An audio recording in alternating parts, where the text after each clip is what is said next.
Mon amour est une réaction. Mon amour n'est pas une action. C'est lui qui m'a aimé le premier. Et moi, je l'ai aimé en réaction à l'amour qu'il m'a donné.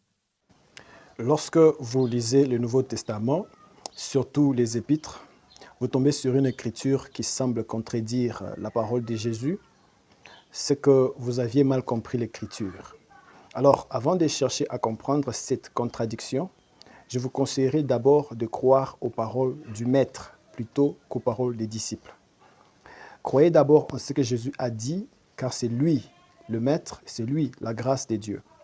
Lorsque vous êtes dans Jean chapitre 14, verset 21 et verset 23, Jean chapitre 16, verset 27, ce sont les paroles de Jésus que Jean l'apôtre nous a rapportées.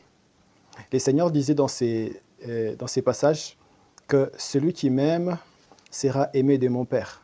Directement, vous comprendrez que c'est l'amour du Père qui est la réaction à l'amour que le Fils, ou plutôt à l'amour que les disciples ont pour son Fils. En d'autres termes, ça contredit directement ce que Jean a dit dans 1 Jean 4, 19, qui dit « Nous l'aimons parce qu'il nous a aimés le premier ». Alors, pour comprendre cette contradiction, par la grâce de Dieu, nous allons rentrer dans Jean chapitre 3, verset 16. Il est écrit que Dieu a tant aimé le monde, mais il y a une condition. Pour que le monde bénéficie de l'amour de Dieu, le monde doit croire en son Fils, de manière individuelle. Croire veut dire quoi? Lorsque vous descendez au verset 19, dans plusieurs versions, Darby, Martin, Osterwald, King James en anglais, il est écrit que la lumière est venue dans le monde, mais les hommes ont mieux aimé les ténèbres. En d'autres termes, croire au Fils de Dieu, c'est aimer Jésus.